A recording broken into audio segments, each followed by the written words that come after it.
Hello, my name is Kim Knights. I work at Suffolk County Council and I am the Head of Business Management working in adult social care. We are recording a series of short films where I will be chatting with people who also work in adult social care in Suffolk as part of our iCare campaign. I will be asking them about their career, the support that they have had from the council and why they chose the career they did, and what they enjoy about their job and the work that they do. I really hope that through these films you will learn a little bit about the wide range of roles available. I also hope that you will find inspiration in these films to consider whether a career in care would be right for you. For more information about working in adult social care here in Suffolk, please visit our website www.careers.suffolk.gov.uk/services and click on adult social care. Hello Sharon, nice to meet you. Hi Kim, nice to meet you. Would you like to tell everyone your name and what your job is? Yeah, my name is Sharon Gaskin. I'm a Senior Independence and Wellbeing Practitioner and I work for the Independence and Wellbeing Service in the North. So how did you get into that, Sharon? Oh, a bit of a circuitous route, I would say. I previously had a career of 17 years and I decided I wanted to do something completely different. Okay. So an agency gave me a temporary admin job in Lowestoft, working for the North team in Lowestoft. Yeah. So I was doing the business support role, and obviously you interact a lot with the managers and the staff and that kind of thing, and got talking, and then a vacancy came up for, they were called community care practitioners then, and I applied for it. Yes, that's right. And I got into it like that, yes. Yeah. Did you get lots of training to do that type of role? More sort of shadowing colleagues and talking with colleagues and I mean, obviously I had to do like the mandatory training, but really it was learning from colleagues and taking advice from them initially. So when you were younger, did you think you'd get into the care sector? No, not at all, not at all. What drew you into it? Was it getting that admin job first and then taking you into the more practitioner role? Yeah. I mean, I've always been, you know, I've when I was a student, because I went back into education full time as a mature student, and I did a BTEC National Diploma in social care. Oh, right. And then I went to university after that, and then I had my other career, and then I wanted to explore what was available. So I thought, if I do a bit of admin, that'll give me a chance to look out for something else. And it just sort of flowed that I did the business support and then went in to be a practitioner. So can you tell me a bit about what your role is? Because the words are quite unusual title, isn't it? Yeah. And I'm not sure people outside of Suffolk County Council would really know what that means. Can you give us a good description of it? Yeah, well, you know, as we know, the route into social services via customer first. So customer first deal with the things that they can deal with, then everything for the North comes through to our team. Yeah. We're a very small team, there's only 8 of us. One of those is an OT. Gem. We pick up things that need to be dealt with quickly, you know, where there's a little bit of a crisis or unsafe discharge, you know, things like that, things that need services put in very quickly. So, and also as part of my role, I'm a trusted assessor. Yeah. So I can assess for small pieces of equipment in the home. Right, okay. I'm a digital care champion as well, so obviously putting in digital care is quite a big thing that we do now as well to keep people safe at home. But really we're sort of like the first response in terms of putting in services or directing people, you know, to arrange their own services and that kind of thing. And what kind of people are you helping? It's quite a big range really. Yeah. When I was first doing it, 2015, it would mainly be elderly people, but now circumstances have changed quite a lot.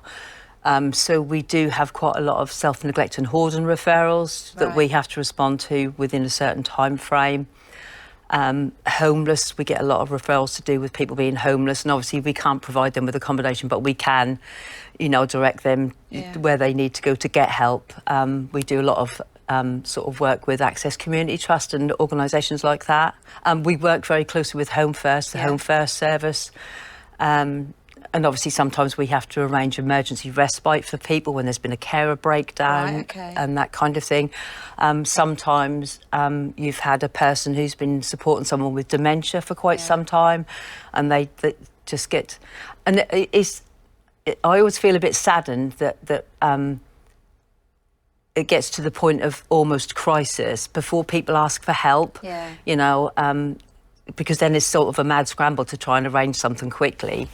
But yeah, I think, you know, you know, like the awareness things that are available, I think more people are getting in touch before that time, you know. And obviously when we're doing an initial piece of work with someone, we always offer carers assessments and that kind of thing to try and keep in touch with the carer and identify any problems that may be coming up the road. And if somebody was thinking of doing a job like yours, what kind of skills and experience might they need if they wanted to apply? I think the most important skill is to listen to what people are telling you on the phone, or when you speak to them face to face. And also, because of my TA role, often I have to go out to people's homes. And I always say when you're going out to do an assessment, your assessment starts the minute you walk towards the house, because you're looking at the outside of the house, the garden, that kind of thing. You know, how long does it take someone to get to the door, to answer the door? And, you know, when you go in, there are all sorts of indicators of what's going on in that home. You know, and it's not about making judgments, it's just assessing how well people are managing within that home. But I think it's important to give people the time to not necessarily, you know, you don't go in directly with a question, do you? You let them, you know, get to know you a little bit and you get to know them a little bit, you know, just so that, because you need people to trust you and open up to you. You know, I think that's really important to establish that. So I think being interested in people helps, and showing that you're interested, but also listening more than you talk. And did you get training to do that job? I think one of the best pieces of training that I've done recently is professional curiosity. You know, you can ask a question, you know, always make it an open question so that you can explore on from there. Because sometimes, you know, particularly people when they've got cognitive problems, their view of how they're managing is perhaps different to the reality. So you sometimes have to go a little bit deeper with questions and be a bit more probing. And I think it is not taking that, I'm okay, I'm managing fine. You know, you then have to explore, well, how do you feel that you're managing fine? You know, and sort of go into things in a bit more depth. I think what's really coming across talking to you is that listening bit, that, you know, really listening to the people that we're trying to support comes across really loud. Yeah, that is very, and that's the part of the job that I really like, to be honest, is meeting all these different people, you know, because they all have a story, you know, and it's important, you know, for them to be able to talk about themselves. Have you got any funny stories from people you've met, or entertaining stories that you'd like to share? In terms of resourcefulness, myself and Leah, who's our occupational therapist, we went out to see a lady, and she lived in quite a really rural location. And we got the referral in from a Morrison's delivery driver who was concerned about her, which I was really, really pleased with. So we went to the property, and she came to the door, she answered the door, and she had a broom upside down underneath her arm, and that's what she was using to support herself when she was walking.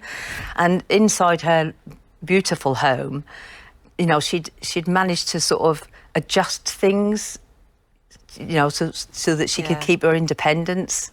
Yeah, some of that was quite amusing. Was she glad of your support when you got there? She wondered why we were there. You know, but again, you know, we sort of sat down and started talking to her and exploring things a little bit more. And And you mentioned earlier, like, working with Home First, and I think you said one of the charities you're working with. You must come across lots of other people working in adult social care in various different roles. What other kind of people do you work with in your role? As I said, we've got OTs, haven't we? Well, you have the care providers. We have quite good relationships with them. Obviously, there are, you know, colleagues that supervise us. And is there any challenges or frustrations of the role that you do? Should I have asked that question, Sharon? I work in Lowestoft, which is the second biggest town in Suffolk. It's very economically deprived. There's a lot of very poor housing in that area. And we have quite an elderly population. And I think demographically, you know, we do have a high percentage. So there often seems to be a lot of referrals coming through. You know, our team is very, very busy. All referrals are triaged by our team manager. And there's sort of like, we've got 7 reds, you know, and they're sort of like within the next 24, 40 hours, we need to pick these up. So, you know, there is a bit of pressure there. And sometimes you always want more resources. And I think because we don't have those extra resources, you know, we have to be a bit more creative in what we do and how we do it. What would an average day look like for you? Phone calls, recording, visits, ordering equipment, putting in requests to Home First, that kind of thing. And the favourite part of that? I like doing visits. Yeah. I do like to go out, I must admit. Yeah, because sometimes just something simple, you know, that can keep someone safe in their home, you know, that's, you know, you can feel confident, you know, that's just going to make that difference. You know, you only need one fall, you know, and they're not always bad falls, but they might be, you know, so that's important. So working in your role, Sharon, what is the digital technology that you've seen over the years? You know, do you use that in your current role? Yeah, we do use digital technology quite a lot. The most common form of digital technology that's used are falls devices. Right. Because obviously with older people, falls can be, you know, life-changing. Yeah. So falls alarms and, you know, they can come in form of a pendant or a watch, that kind of thing, are very, very useful. Also, with people with dementia-type illnesses, there's a watch that's got a tracker on it, so you can set like a geo-fence around them, so you're not restricting them from going out, but once they hit, you know, like a limit within their home area, that will trigger an alert to let a family member know that perhaps they're going a little bit further than you'd like them to. So those things I think are really important. Really helpful. Also, another thing that was really, really useful were the video care phones to allow people to keep in contact. I think these were rolled out big style during the pandemic. They were. And that, you know, kept a lot of people in touch with family and friends because they can see people, which makes a difference, you know, to just hearing somebody on the phone. And again, you know, I don't want to focus too much on dementia, but also sometimes people with a cognitive problem, you know, will go out of their homes at random times of the day or night and that kind of thing, putting themselves at risk. So things like door sensors or mat sensors. You can have sensors on beds, chairs. You know, they're all other things that can be used to alert a carer or a family member. And also there's room sensors as well. So if somebody's living on their own and you're wondering how much they're moving around in their home at night, whether they are going into the kitchen, using the bathroom, that kind of thing, with these sensors that are not obtrusive at all, you can track somebody's movements within the home as well. So that gives a picture of what they're actually doing over a 24-hour period. And practitioners can request a link and they can look at that data themselves, you know, because somebody might be saying one thing about how someone is behaving, and yet these sensors will perhaps tell the same story or a different story. So then, you know, that can adjust what sort of support you think that you need to put in for that person. So that's very important as well. It's amazing how technology can give people that independence to stay at home, isn't it? Absolutely. All of those things you've just described there. Yeah. And simple things like a dementia clock, you know, day, date, time, whether it's morning, evening, that kind of thing. You know, they can all be prompts for people. And there are other devices that can be set up to remind people to take medication. A colleague of mine is very excited about virtual reality, that this tech that they're building up.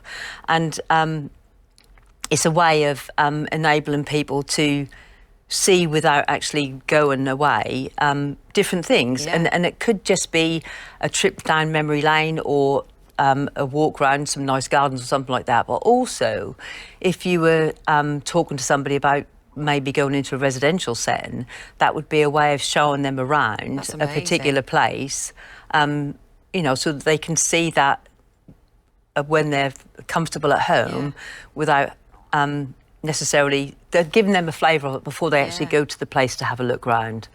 So that really is amazing, isn't it? Yeah, and all those things you were just explaining really does keep people at home. Is there anything else other than digital technology that you do that keeps people at home? One of the best simple things is highlighting to people that they can apply for attendance allowance, which so many people don't know about, but that extra money, they can get in somebody to help them keep their home clean and their garden tidy, that sort of thing. That's really useful.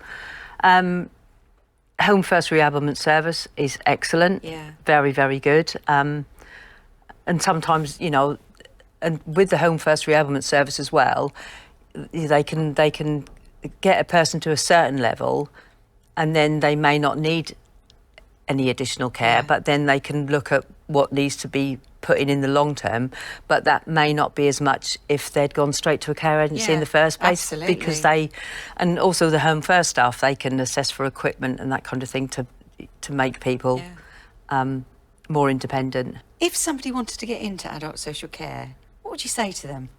Do it.